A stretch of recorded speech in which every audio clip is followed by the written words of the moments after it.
Graças a Deus. Quero saudar a amada igreja com a gloriosa paz do nosso Senhor e Salvador Jesus Cristo. Irmãos, por gentileza, tome assento.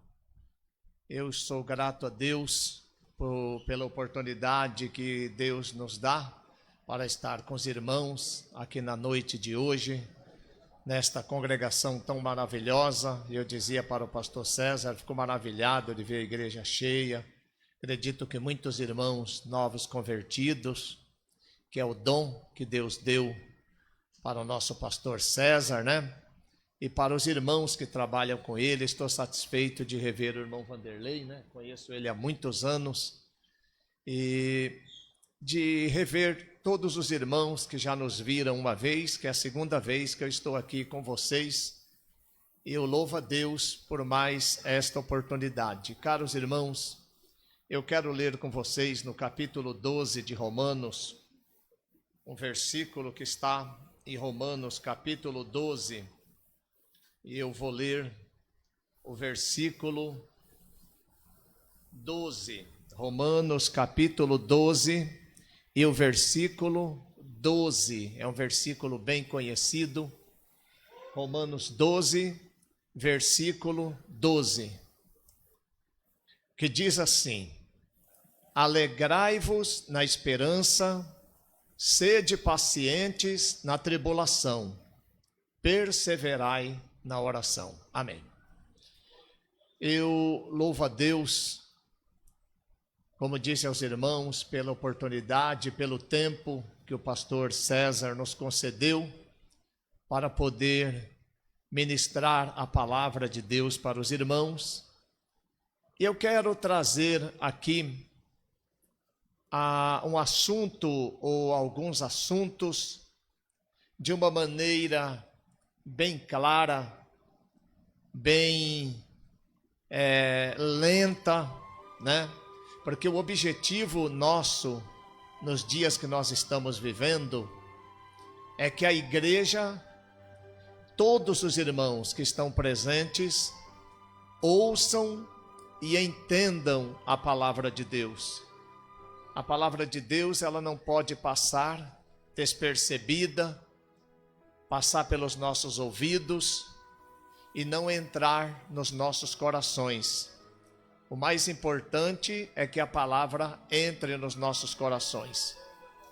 Eu quero hoje, irmãos, falar alguma coisa de um livro muito interessante da Bíblia, que é o livro de Apocalipse.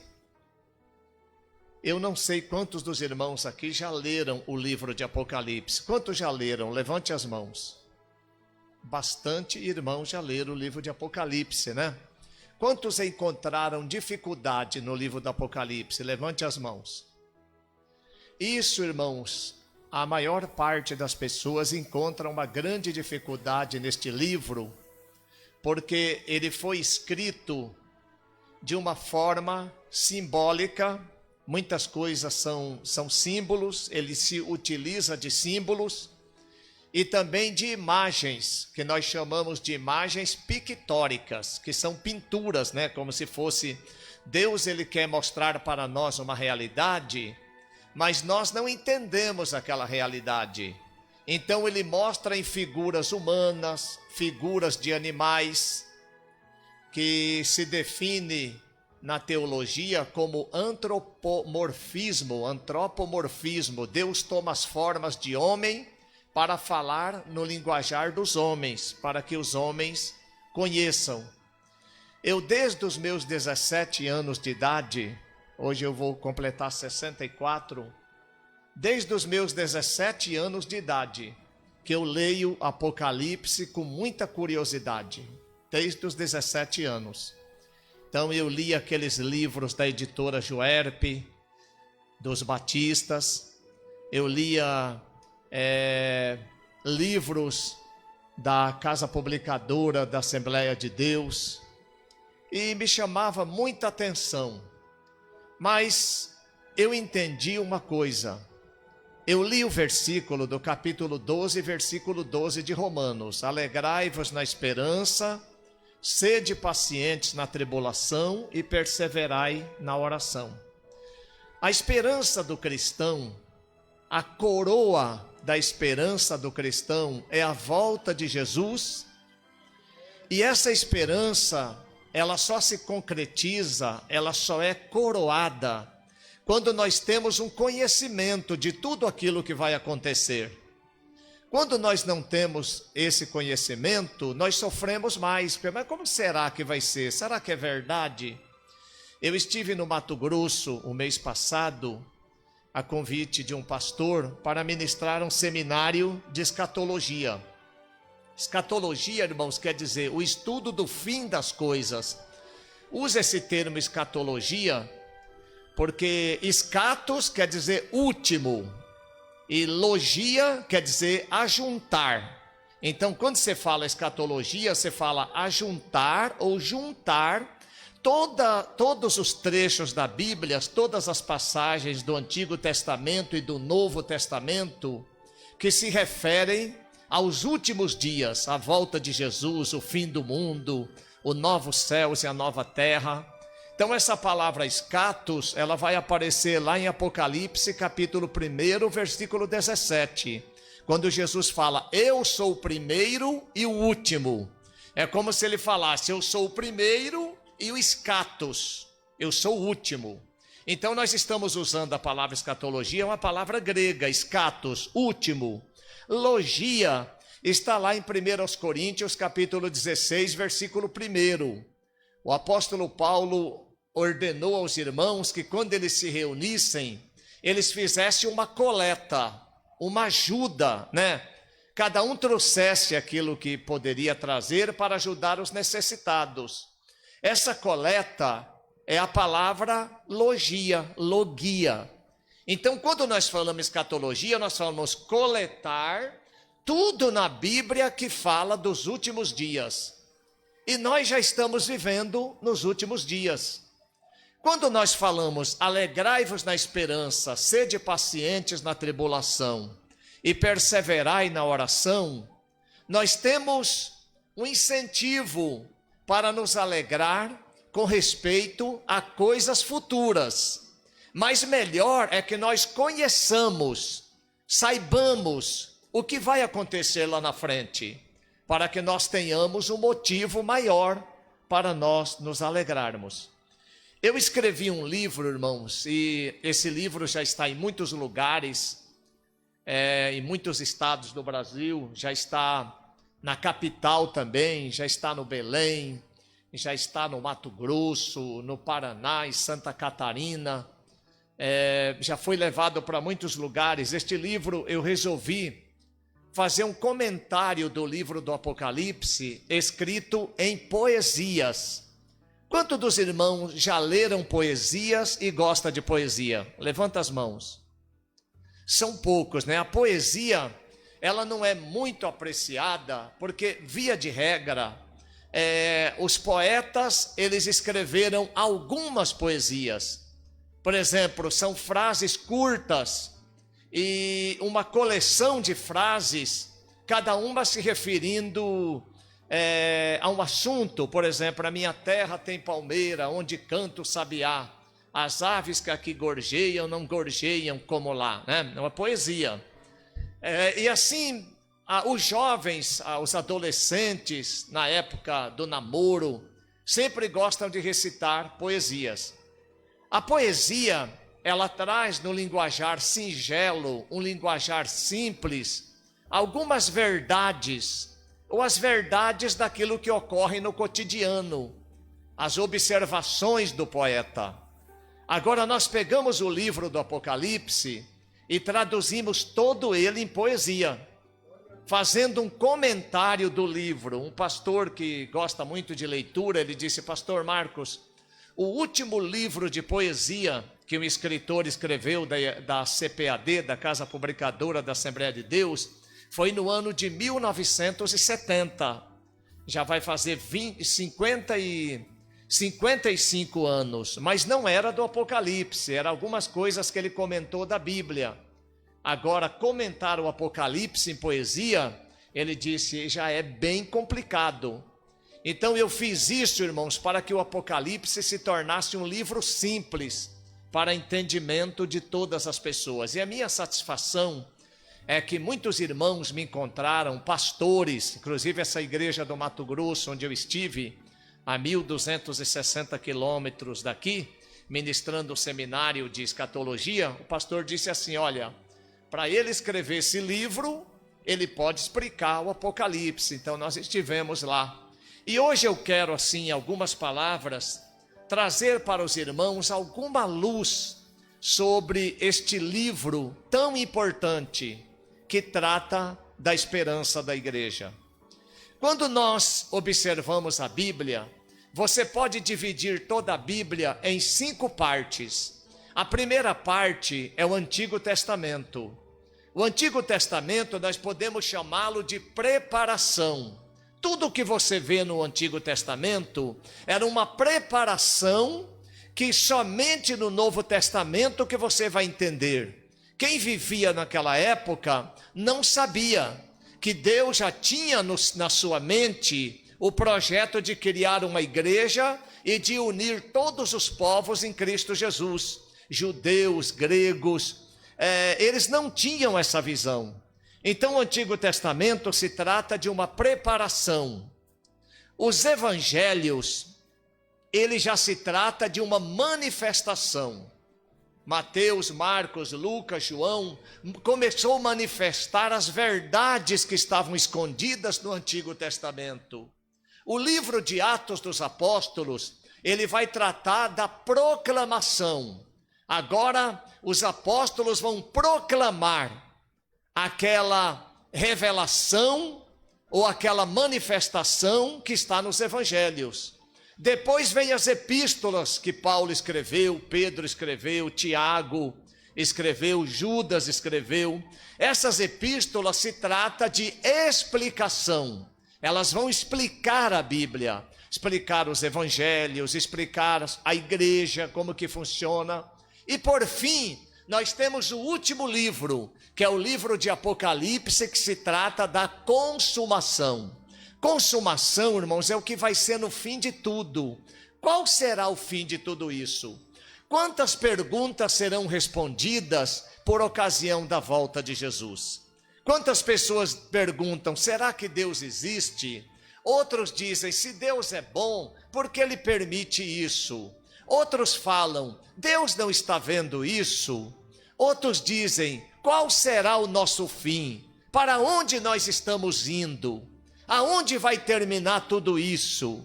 No que eu posso esperar? No que eu posso confiar?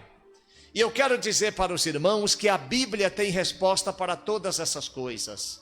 Por que estudar e se preocupar com o último livro da Bíblia, que é o livro da consumação, o livro do Apocalipse? Porque o livro do Apocalipse traz verdades para nós e traz também bênçãos para nós, que toda a Bíblia é uma bênção. Nós temos que ler toda a Bíblia. Lá no capítulo 34, versículo 16, do livro do profeta Isaías, está escrito assim: buscai e lede no livro do Senhor. O livro do Senhor que o profeta estava falando era o rolo da Torá, da Bíblia hebraica, que naquela época não havia o Novo Testamento. A Bíblia não era escrito assim no modelo de códex, como nós temos hoje, mas ela era um rolo. Você ia desenrolando ele e você ia lendo. E lá está escrito, buscai e lede no livro do Senhor. Nenhuma dessas coisas falhará, nenhuma nem outra faltará, porque foi a boca do Senhor que disse, e no seu tempo ele as ajuntará. Então as pessoas já eram incentivadas para ler o livro da lei de Moisés. Mas quando nós abrimos o Apocalipse no Novo Testamento, é o único livro da Bíblia que promete uma bênção para aquele que lê, para aquele que ouve e para aquele que guarda as palavras da profecia deste livro. Capítulo 1, versículo 3 de Apocalipse diz, bem-aventurado aquele que lê, aqueles que ouvem e aqueles que guardam as palavras da profecia deste livro. Então o que os irmãos entendem por bem-aventurado? O que quer dizer a palavra bem-aventurado? Quer dizer que Deus vai te dar uma bênção especial. Você vai ser diferenciado por você conhecer essas coisas. Mas por que diz bem-aventurado aquele que lê? Não está escrito bem-aventurado aqueles que leem, porque a leitura no templo era feita só por uma pessoa. Por exemplo, quem está lendo aqui hoje? Eu estou lendo o livro do Apocalipse. Quem está ouvindo? Os irmãos estão ouvindo. E então eu tenho a bênção por falar, por ouvir e por guardar. Vocês têm a bênção por ouvir, e se vocês guardar, é uma bênção maior ainda, se vocês guardar o que está escrito aqui. Por isso, da importância deste livro. Deus tem uma bênção especial, mas por que, irmãos? Aí eu às vezes me questiono, mas por que Deus diz assim? Bem-aventurado aquele que lê, aquele que ouve, aqueles que guardam as palavras que estão escritas neste livro. Porque o tempo está próximo, né? O tempo da volta de Jesus. Então, a volta de Jesus vai apanhar muitas pessoas despreparadas. Então, essas pessoas serão bem-aventuradas? Sim ou não? Não. Elas serão pegas de surpresa. O capítulo 5 da primeira epístola que escreveu Paulo, apóstolo aos Tessalonicenses, ele classifica a humanidade como filhos do dia e filhos da noite. Filhos da noite é filhos da escuridão. Quem anda no escuro não enxerga nada. Filhos do dia é a igreja, que tem uma esperança clara, uma esperança viva. A igreja sabe o que vai acontecer lá na frente. Então você é filho do dia. Quando Jesus voltar para buscar a sua igreja, a Bíblia diz lá em Tessalonicenses que vocês não estão em trevas, para que aquele dia vos surpreenda como ladrão. Você já andou no escuro à noite, num lugar onde você não vê ninguém? Então, qualquer pessoa pode se aproximar de você se estiver te vendo e dar um toque em você. Você leva um tremendo do susto. Você não está preparado. Mas se você estiver andando na luz do dia, de longe você avista qualquer pessoa. Assim o livro do Apocalipse nos incentiva a viver na clareza, na instrução, na vida espiritual, porque quando você vai observando os eventos que estão acontecendo no mundo, mesmo dentro das igrejas e no mundo, você sabe que aquele dia da volta de Jesus está próximo, e você não vai ser apanhado de surpresa, porque muitas pessoas serão apanhadas de surpresa. Por que ler o livro do Apocalipse? O livro do Apocalipse fala 7 vezes, lá no último capítulo, que é o capítulo 22, que Jesus vem breve, ele vem cedo.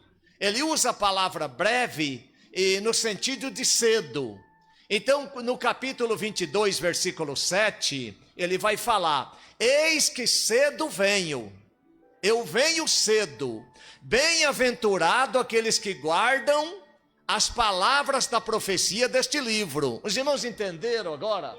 Quem está guardando, ele vem cedo, mas não vai pegar ele de surpresa. Ó, eis que presto, aí está a palavra presto. Presto é rápido, estou presto a chegar, já estou quase chegando. Eis que presto venho, olha, eu estou aí, ó. Bem-aventurados, uma bênção especial para aqueles que estão guardando as palavras da profecia deste livro. Já no versículo 12, ele já vai dizer assim também: eis que cedo venho, ou presto venho. Aí, ó, é a mesma palavra, mas aí já aparece cedo. Eis que cedo venho, e o meu galardão está comigo, para dar a cada um segundo as suas obras. Eu digo para os irmãos, se uma pessoa está esperando a volta de Jesus, ele vai se descuidar da sua santificação, ele vai brincar com a sua vida cristã, ele vai andar de qualquer maneira, ou ele vai saber que a qualquer momento Jesus vai voltar e ele tem que estar preparado para morar no céu. Não precisa, nem dizer para os irmãos responder, porque todos os irmãos sabem a resposta. Ele não vai brincar com a salvação dele. Por quê? Porque ele está guardando aquele que vai dar o galardão. O que é o galardão? A palavra galardão, irmãos, ela tem o sentido de grinalda. Os antigos corredores na Grécia, quando eles ganhavam uma corrida, eles recebiam uma coroa, mas era uma coroa de ramo e de flores. Mas aquela coroa murchava passados uns dias, que nem uma flor que você planta num vaso e pega sol, ou você não joga água e ela seca. Mas a Bíblia diz, o apóstolo Pedro, que nós vamos receber uma coroa incorruptível. Ela nunca mais vai murchar, vai ser para sempre. Mas aí, eu pergunto para os irmãos, olha como é interessante a gente conhecer a palavra. Quando eu era jovenzinho, eu tinha 12, 13 anos, a Igreja Assembleia de Deus era muito rígida. Eu não sei se o pastor César talvez não pegou essa época. Era muito rígida a igreja, e eu gostava de jogar bola, e eu queria ser goleiro, o meu sonho era ser goleiro, né? E eu treinava, eu fazia tudo, e minha mãe ia me buscar no campo, às vezes com a vara, e quantas vezes eu estava jogando, eu tive que abandonar o gol e sair correndo para não apanhar da minha mãe, e os moleques jogando, porque nós jogava valer dinheiro. Colocava tanto de dinheiro lá, todo mundo colocava um tanto, o time que ganhava levava todo o dinheiro e rateava para os outros, né? E nós colocava o dinheiro lá. E eu tinha que jogar no gol, mas tinha que estar olhando para trás para ver se a minha mãe não vinha. Eu tinha que ser um goleiro muito bom, né?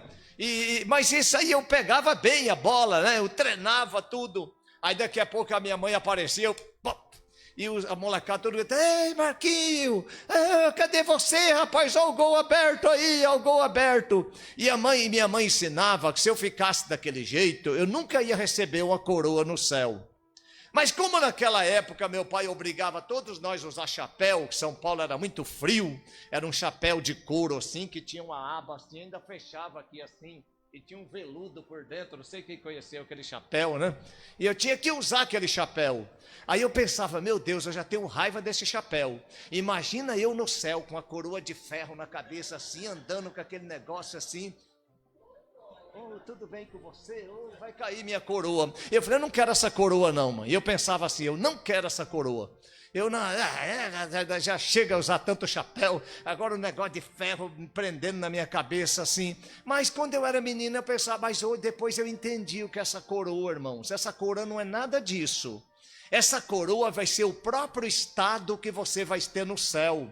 Quando o apóstolo Paulo escreve em Coríntios capítulo 15, ele falou que um é o brilho do sol, o outro o brilho da lua, e outro o brilho das estrelas, e até entre estrelas e estrelas há diferença de brilho, assim também serão os corpos glorificados. Eu vou olhar para você, você vai ter um galardão, você vai ter uma autoridade, você vai ser como que um príncipe, e você vai ter um brilho bem maior, porque você vai estar bem mais perto de Deus, e outro vai ter um brilho menor e assim por diante. Aí eu pergunto para os irmãos, quem quer brilhar mais e quer receber uma coroa mais brilhante? Então está aí, ó: eis que cedo venho, e o meu galardão está comigo, a minha coroa, a minha grinalda, para dar a cada um segundo as suas obras, porque Deus é justo.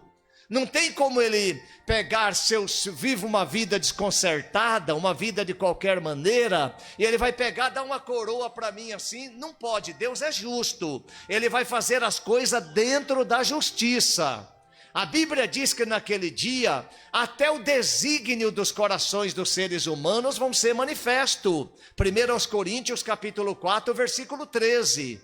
Ele vai trazer até aquilo que a pessoa pensa: eu queria desviar da igreja, eu queria desistir, mas como a minha esposa é crente, vai ficar mal se eu deixar ela sozinha, eu vou lá.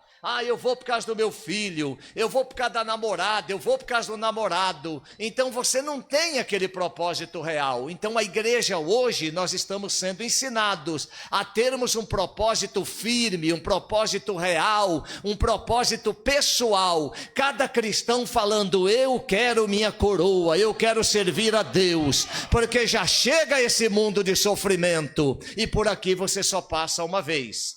Então nós vemos aí a segunda vez, eis que cedo venho. 7 vezes fala o Apocalipse no capítulo 22, cedo venho. Quando você abre o versículo 17, diz assim: o Espírito e a noiva dizem vem. O Espírito Santo que está na igreja, junto com a igreja, como o Espírito Santo sabe como é o céu, e o Espírito Santo está gemendo, o Espírito está gemendo por causa das maldades que está no mundo, ele clama, vem, vem. O Espírito e a esposa dizem vem. Olha aí o terceiro vem. E agora, e quem ouve diga vem. Olha o quarto vem de Apocalipse. Então, o que a Bíblia diz em Apocalipse? Quem tem ouvidos, ouça o quê? O que o Espírito diz às igrejas. Se você consegue entender uma mensagem bíblica pelo Espírito Santo, ela vai te dar ânimo, ela vai te trazer alegria. E você vai poder falar junto com o pregador, junto com a palavra de Deus, vem, Senhor.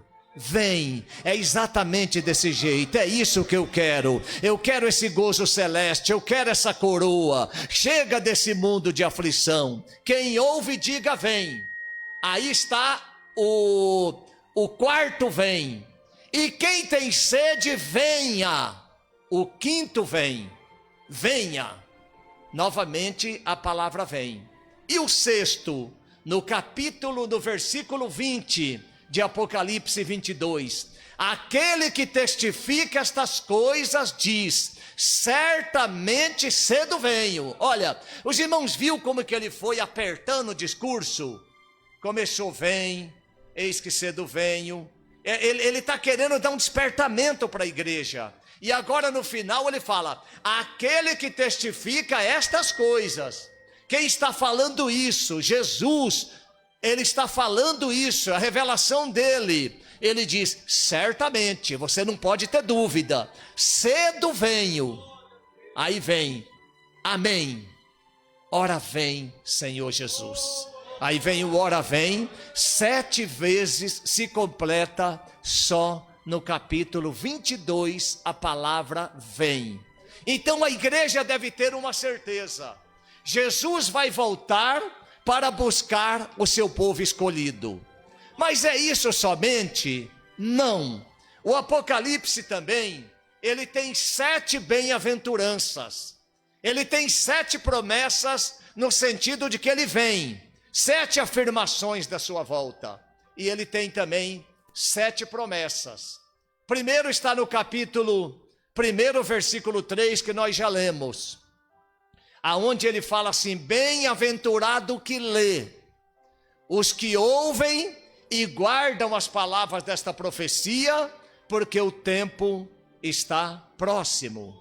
A segunda está no capítulo 14, versículo 13, de Apocalipse, aonde você vai encontrar, bem-aventurados os mortos, que desde já dormem ou morrem no Senhor.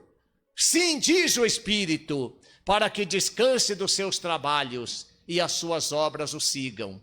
Este versículo aí, irmãos, é aplicado e será aplicado por ocasião da grande tribulação. Eu não sei se os irmãos, a nossa confissão de verdades fundamentais, confissão de fé da Igreja Evangélica Assembleia de Deus, ela data do ano de 1916. Ela foi escrita por grandes escritores que procuraram fundamentação na Bíblia Sagrada para escrever. E ela traz com clareza a maior parte das coisas que vão acontecer no final dos tempos. Qual é a primeira esperança da igreja? A primeira esperança da igreja é o arrebatamento.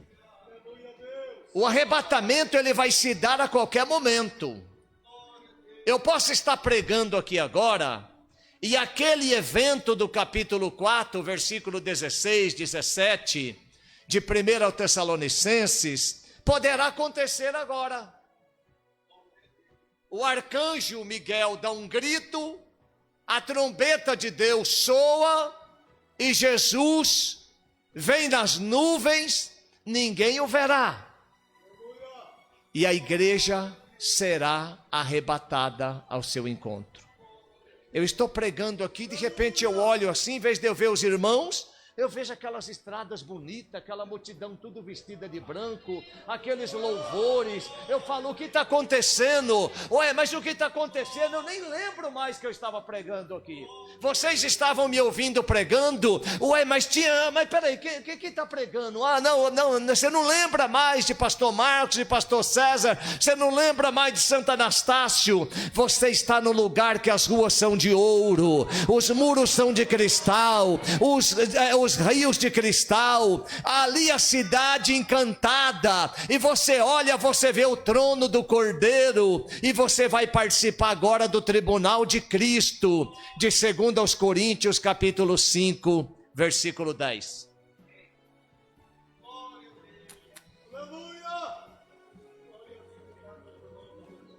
Essa é a esperança da igreja, o arrebatamento. Os irmãos sabem que o arrebatamento, eu fui pregar nesta igreja, lá o pastor falou, pastor Marcos, o senhor tem toda a liberdade, o senhor vai pregar no domingo, das 8 às 9, o senhor vai trazer o estudo para nós, o seminário, no sábado das 8 às 9, pontual, ele levava o relógio pontual.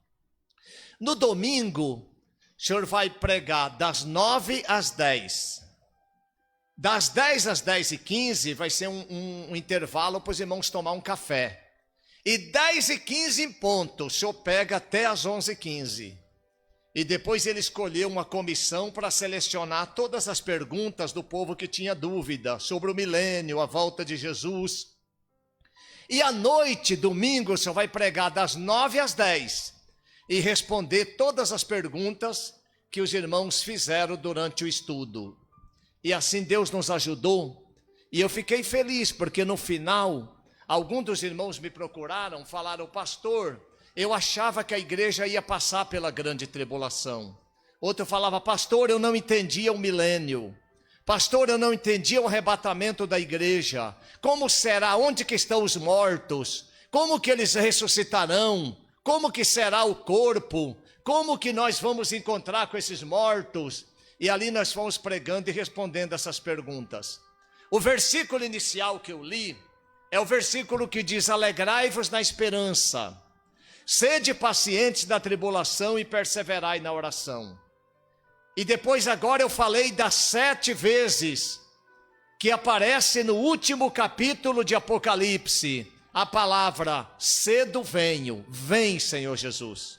E agora eu estou falando das 7 bem-aventurança do Apocalipse, capítulo 1, versículo 3. Depois eu falei do capítulo 14, versículo 13. Esses mortos que dormem no Senhor, o capítulo 14, irmãos, está inserido numa época de uma grande tribulação que vai haver na terra, como nunca houve. Você acha que hoje já existe sofrimento? Você não tem ideia do que vai ser lá. Isso aqui não é nem a barba do que vai ser o sofrimento na época da grande tribulação. Pessoas serão mortas, alimento racionado, o sinal da besta. Você não deve se preocupar hoje, será que é esse chip que põe na mão? Será que é aquilo? Será que é o código de barras? Não, não é nada disso. Nada disso ainda está acontecendo enquanto a igreja estiver na terra. Mas quando a igreja for arrebatada, a besta do capítulo 13 de Apocalipse vai se levantar do mar. Que mar é este? Mar é um símbolo das nações, dos povos, não é o mar de água mesmo. E uma outra besta chamada Anticristo vai sair, o falso profeta, aliás, o Anticristo é a besta que vai sair do mar. E o Anticristo, que é a besta que sai do mar, e o falso profeta, a besta que vai sair da terra, e vão começar a enganar as pessoas, e vão criar um sistema de uma religião, um sistema contra o próprio Cristo. E onde eu e você estaremos naquele dia? Nós estaremos já no céu, louvando e glorificando ao Senhor, nas bodas do Cordeiro. Você não vai participar disso. Você não vai passar por isso. É por isso que o apóstolo Paulo, quando escreveu no capítulo 4, versículo 17 ou a 18 ali de 2 aos Coríntios, não me lembro, mas é por ali, que a nossa leve e momentânea tribulação produz para nós um peso muito excelente de glória. Por quê, irmãos? É o 18, é o 17 mesmo. A nossa leve e momentânea tribulação, tudo que você está sofrendo pela causa de Deus, vai ser transformado em glória. Mas se o seu sofrimento não é pela causa de Deus, ele não tem valor nenhum, porque todas as pessoas no mundo sofrem, mas não tem valor. O sofrimento só tem valor, só é uma moeda com poder de troca, quando ele for implementado, feito em favor daquilo que Deus quer na nossa vida.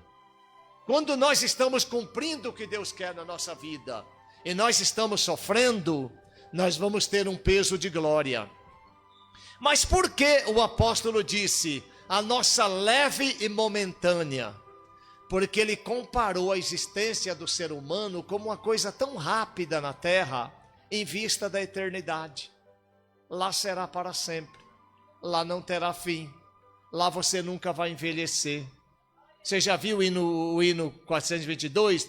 Os velhos serão transformados, mudados nós vamos ficar. Olha as estrelas, quais astros por Deus espalhados, no céu para sempre brilhar. Irei eu para a linda cidade, Jesus me dará um lugar, com crente de todas as idades, a Deus hei de sempre louvar, do céu tenho muitas saudades, da glória que lá hei de ter, ó que gozo vou ter quando eu vir meu Senhor, rodeado de grande esplendor. Então quando você chegar lá, você vai ser espalhado com os astros de Deus, com as estrelas. Eu vou olhar para você e vou falar, mas não era aquela irmã, ela parecia tão cansada, é de idade, doente, mas lá ela vai estar voando como uma águia, brilhando. Você está aguardando este dia. E é importante que nós digamos uma coisa para os irmãos. Jesus, ele virá ou se manifestará 2 vezes. Para a igreja, ele vai se manifestar como a estrela da manhã. É o que ele disse lá para a igreja de Tiatira, a 5ª igreja de Apocalipse. Ao que vencer, eu lhe darei uma vara de ferro, e com ela governará as nações. Isso vai acontecer? Vai. Muitos dos irmãos que estão aqui vão sentar em tronos. A Bíblia diz no capítulo 6 de 1 Coríntios, versículo 2, que você vai julgar até anjos caídos. Você vai julgar até homens maus. Você vai ser um juiz. Talvez você não passe num concurso aqui na terra para magistratura, que é uma coisa temporária. Você aposenta, você morre, mas lá no milênio você pode ser um juiz de Deus e está lá glorificado. Capítulo 6, versículo 2 de 1 Coríntios. E depois diz ainda para a igreja de Tiatira, e eu lhe mostrarei a estrela da manhã. Os irmãos já acordaram bem de madrugada e viu uma estrela bem brilhante, bem grandona? Quem já viu? Ela é bem bonita. Aquele ali é um planeta, é o planeta Vênus. Ele não é de fato uma estrela, ele é o planeta Vênus. É um planeta, ele é chamado estrela da manhã. Para a igreja de Jesus, Jesus vai voltar como a estrela da manhã. Por quê? Porque você pode estar numa tremenda luta, você pode estar preocupado com o dia do amanhã, preocupado com seu tratamento médico, preocupado com as suas dívidas, preocupado com problemas na família. Você está na escuridão do problema e da luta, sem ter uma visão de como vai atravessar. Você vai estar orando, mas vai se cumprir na sua vida. O Salmo 30, versículo 5, 6, o choro pode durar uma noite, mas a alegria vem pela manhã. Irmãos, Deus ainda vai dar uma alegria muito grande nos vossos corações. Mas antes do arrebatamento, Ele ainda vai dar vitória para vocês.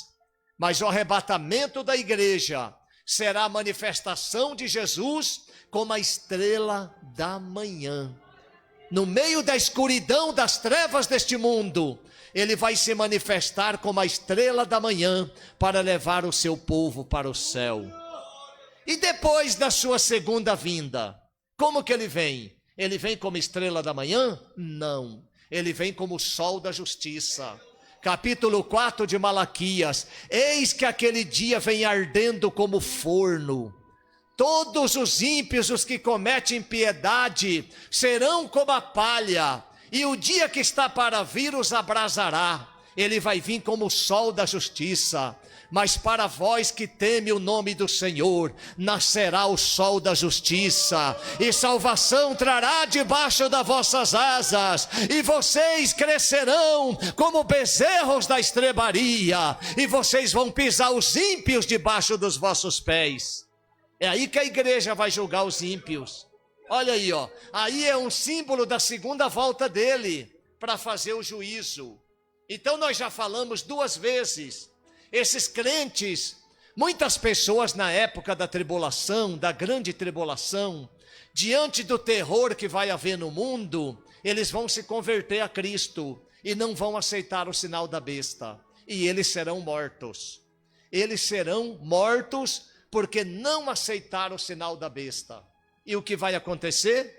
Eles vão receber essa bem-aventurança do capítulo 14, versículo 13 de Apocalipse. Bem-aventurados mortos que desde já dormem no Senhor. Por quê? Porque escaparam daquele horror, porque vai ser um horror tremendo, irmão. Isso não é nada. Se você vai no mercado, tá achando as coisas caras, se você tá vendo tanta coisa ruim acontecer, tanto crime, isso não é nada em vista do que vai acontecer na grande tribulação. Lá a coisa vai ser feia mesmo, que quem morrer pela causa de Jesus ainda vai receber a voz, ó. E eu ouvi uma voz do céu que me dizia: bem-aventurados mortos, feliz quem morreu. Feliz quem escapou disso, porque agora eles descansam dos seus trabalhos e as suas obras o acompanham. Depois vem a terceira bem-aventurança, Apocalipse 16, versículo 15. Eis que venho como ladrão, bem-aventurado aquele que vigia e guarda suas vestes, para que não ande nu e não se vejam as suas vergonhas. Os irmãos sabiam que a vida espiritual do crente, ela é uma veste? Os irmãos sabiam que você tem uma veste espiritual e o diabo enxerga isso? Os irmãos sabiam que um moço crente, uma jovem crente, às vezes o diabo tenta, ou mesmo um irmão, uma irmã, o diabo tenta para o pecado. E às vezes ele cai na ilusão, eu posso cair na ilusão. Ah, eu sou muito bonito. Ah, eu sou muito bonita. Ah, olha, todo mundo está olhando para mim. Não se engane. Aquilo ali, as vestes espirituais que brilham em você, e o mundo das trevas enxerga, mas o mundo das trevas só quer você até tirar aquele brilho. Quando aquele brilho cair, a pessoa fica feia, fica sem graça, fica sem vestes, fica aqui na Bíblia como que diz, aparecem as vergonhas da sua nudez. Essas vergonhas são espirituais, não é vergonha material. Ah, e a própria consciência da pessoa. Então, se o inimigo está tentando você para o pecado, lembre-se bem, quando você aceitou Jesus, foi batizado nas águas, recebeu o Espírito Santo, começou a louvar Deus, você parece aquele pássaro de penas douradas, você tem uma beleza, é como o Salmo 68, versículo 13, olha que salmo bonito, como que Deus vê o crente. Salmo 68, versículo 13, base. Você pode morar numa manjedoura, você pode morar num barraquinho, cair nos pedaços, sem piso, com buraco, você pode não ter nada, mas por você ter vestes espirituais como Deus que vê você, ainda que você se deita num redil, você é como a asa de uma pomba, coberta de prata com as suas penas de ouro amarelo. Olha que pássaro espiritual é você, olha a beleza que você tem. Por isso que na época da grande tribulação, o diabo vai tentar as pessoas para adorar a besta e receber o seu sinal. Mas aqueles crentes verdadeiros que se converteram, que não se entregaram ao mundo, eles vão conservar suas vestes espirituais. Você conhece um hino que é o hino 77? Aquilo fala de vestes. O contato com o teu Salvador é um pacto. Quando você aceitou Jesus, você fez um pacto. E esse pacto é para você vencer. É para nós vencer. Queres neste mundo ser um vencedor? Queres tu cantar nas lutas e na dor? Queres ser alegre, qual bom lutador? Guarda o contato com teu Salvador. Guarda o contato com teu Salvador. E a nuvem do mal não te cobrirá. Pela senda alegre tu caminharás, indo em contato com teu Salvador. Neste mundo vivem muitos a penar, cujos corações transbordam de pesar. Dá-lhes a mensagem de amor sem par. Com Deus o contato deves tu guardar. Guarda o contato, guarda suas vestes, pombos maravilhosos, pombas belas, de asas douradas, de prata e ouro, porque foi essas vestes que Jesus te deu quando você foi batizado nas águas, recebeu o Espírito Santo, passou a participar da igreja de Deus, passou a tomar santa ceia. Bem-aventurado aquele que guarda suas vestes. Aleluias! Compensa, irmão, ser crente? Compensa ser crente? Eu lembro do hino que eu cantava quando eu era bem novo. Como é bom ser crente, como é bom. Como é bom ser crente, como é bom. Segunda, terça, quarta, quinta, sexta, sábado, domingo, o dia inteiro. Como é bom ser crente. Eu vou ali cantando, volto ali trazendo almas preciosas para Jesus, meu Salvador. Como é bom ser crente, como é bom. Como é bom ser crente, como é bom. Segunda, terça, quarta, quinta, sexta, sábado, domingo, o dia inteiro. Como é bom ser crente. Você viu? Então todo dia a sua roupa está limpa. Todo dia você... Aí nós vamos chegar no final dessas bem-aventuranças, vocês vão entender mais ainda. Depois tem o capítulo 19, versículo 9. Bem-aventurados aqueles que são convidados para a ceia das bodas do Cordeiro. Eu conheci algumas pessoas que foram arrebatadas e viram no céu uma mesa muito grande. O versículo 9 os irmãos não conseguem pôr ali? 19, eu gostei de ver essa placa aí, rapaz, pôr nesses versículos aí, ficou bem animado, né? É bom, lá também no Mato Grosso, nós ia falando, os irmãos já iam colocando e toda a igreja ia lendo, tinha vários painéis e você vai se situando, né? Ó. E disse-me, escreve, bem-aventurados aqueles que são chamados à ceia das bodas do Cordeiro. E olha que interessante, e disse-me, estas são as verdadeiras palavras de Deus, para deixar bem claro que vai ter uma festa no céu. No céu vai ter uma festa. Quando a igreja for arrebatada, vai haver no mundo 7 anos de tribulação, e você vai estar nas festas das bodas do Cordeiro. E segundo alguns estudiosos, os santos do Velho Testamento, Abraão, Isaque, Jacó, Jó, Davi, Raquel e outra, Sara, Rebeca e uma série de pessoas, Ruth, todas serão convidadas. Aqueles mortos ressuscitarão e eles vão participar daquela grande festa. Eu me lembro de um irmão que ele teve uma revelação. Ele disse que ele foi no céu, mas ele disse que a coisa que mais impressionou ele foi uma sala, e parece que até o pastor Benedito também teve uma visão assim. Ele me contou quando eu fui pregar lá em Tararé. Ele viu uma sala muito grande, e ele viu cadeiras, e aquilo ali estava sendo preparado para o encontro da festa do Cordeiro. Irmãos, você ainda vai sentar diante de Jesus, você ainda vai ver a face de Jesus, isso é bíblico. Cada crente que está aqui vai ver Jesus cara a cara. Capítulo 3, versículo 2 de 1 João. Sabemos que somos filhos de Deus, mas ainda não é manifesto aquilo que havemos de ser. Mas sabemos que quando Ele se manifestar, nós seremos semelhantes a Ele, porque assim como é, o veremos.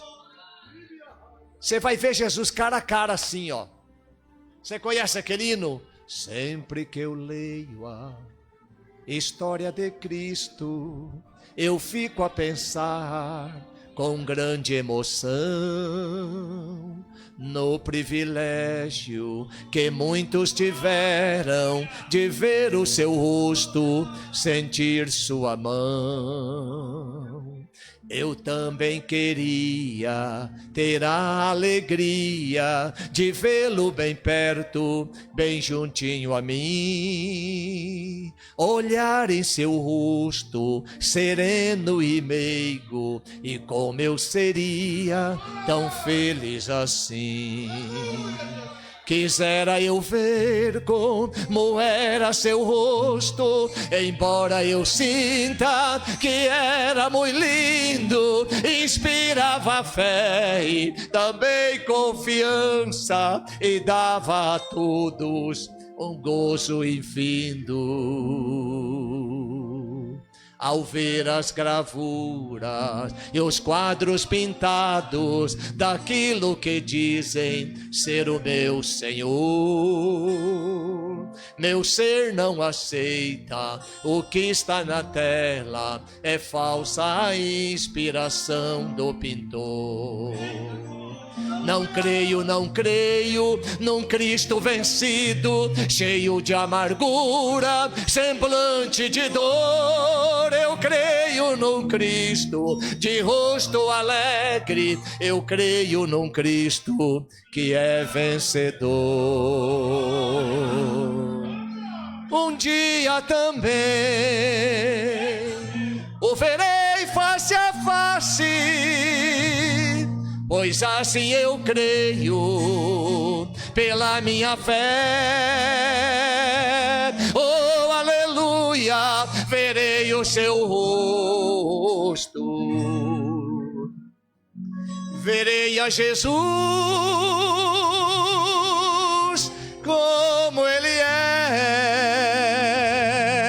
Oh, aleluia, verei o seu rosto, verei a Jesus como Ele é. Você vai ver Ele, irmãos. Essa promessa é para a igreja, essa promessa é para cada crente.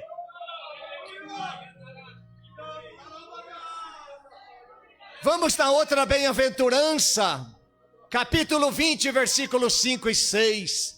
Bem-aventurado aquele que tem parte na primeira ressurreição.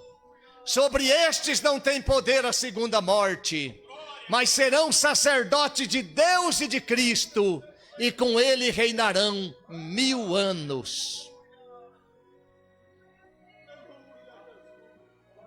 Tem um hino que fala do milênio, aquele como foi para o céu, Jesus Cristo há de vir, quando o som da trombeta ecoar. Esse hino fala do milênio. Então, bem-aventurado e santo aquele que tem parte na primeira ressurreição. Que primeira ressurreição é essa, irmãos?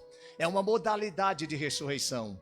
Quando Jesus ressuscitou, Quando Jesus morreu, que ele deu o brado, os mortos levantaram da sepultura, faziam parte da primeira ressurreição. Em 1 Coríntios 15, 23, diz: primeiramente Cristo como primícia, depois nós, primeira ressurreição. Quando nós abrimos em Tessalonicenses 4, 16 e 17, a trombeta vai tocar e nós subiremos ao encontro no Senhor nos ares, primeira ressurreição. Aquelas duas testemunhas que vão morrer no capítulo 11 de Apocalipse, e elas vão subir ao céu ressuscitada, primeira ressurreição. Tudo isso é a primeira ressurreição, é uma modalidade. Quando Jesus voltar em glória no céu, montado num cavalo branco, aquele é uma figura pictórica, não quer dizer uma pintura. É para nós entender, não é que ele vem num cavalo, mas é como se fosse, quando ele voltar no céu para julgar o mundo, ele vai arrebatar os mártires que morreram na grande tribulação. Primeira ressurreição. E a segunda ressurreição, que ressurreição é essa? A segunda ressurreição é a ressurreição da morte. É aquela que ninguém mais vai morar com Deus. É a ressurreição do juízo final. E vi abrir livros. E vi abrir outro livro. E os mortos foram julgados, cada um segundo as suas obras. Ali já é a segunda ressurreição. Por isso que a igreja faz parte da primeira ressurreição. Bem-aventurados que têm parte na primeira ressurreição. Depois vem a sexta bem-aventurança, capítulo 20, versículo 7. É a sexta bem-aventurança de Apocalipse. Bem-aventurado os que guardam. Observa que no começo que eu li, a Bíblia diz no capítulo 1, versículo 3, bem-aventurado o que lê, os que ouvem e os que guardam. Mas agora, para ficar bem claro que nós temos que guardar as palavras dessa profecia, ela vem reafirmada no final, mas só fala dos que guardam. Ó, bem-aventurado e santo, não, esse aí aqui não foi o posto outro versículo, é capítulo 20, versículo 7, né? Não, capítulo 22, versículo 7, acho que eu citei errado, desculpa. É 22, eis que venho, bem-aventurado aquele que guarda as palavras da profecia deste livro. Observou? E agora, por último, vem a sétima bem-aventurança, que está onde? No versículo 14 do mesmo capítulo 22. Bem-aventurados que lavam as suas vestiduras no sangue do Cordeiro, para que tenham direito à árvore da vida e possam entrar na cidade pelas portas. Irmão, se a pessoa peca, ele não vai ser lançado para fora.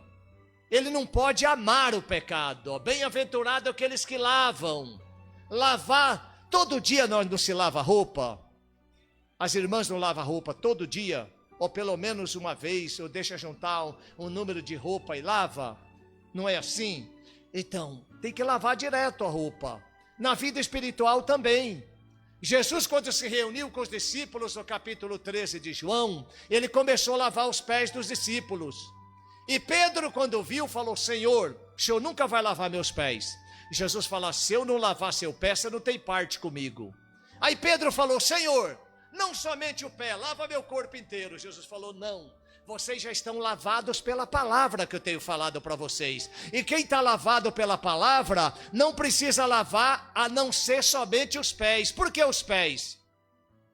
Porque nós tropeçamos em palavras, porque nós andamos de maneira às vezes que Deus não se agrada, no dia a dia.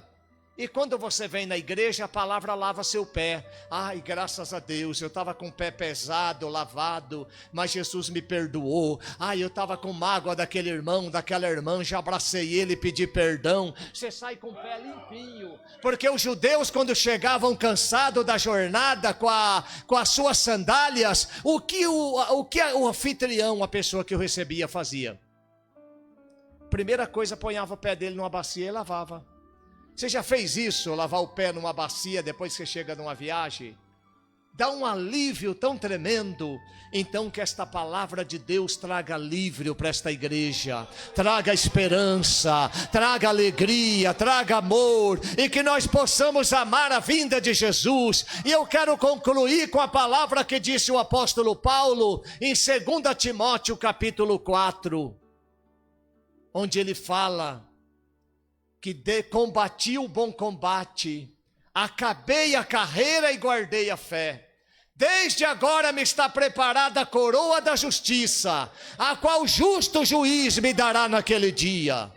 Aí ele fala, não só para mim, mas para todos aqueles que amam a sua vinda. Quantos aqui amam a vinda de Jesus? Então você vai receber a coroa de justiça. Deus abençoe. Muito obrigado, irmãos.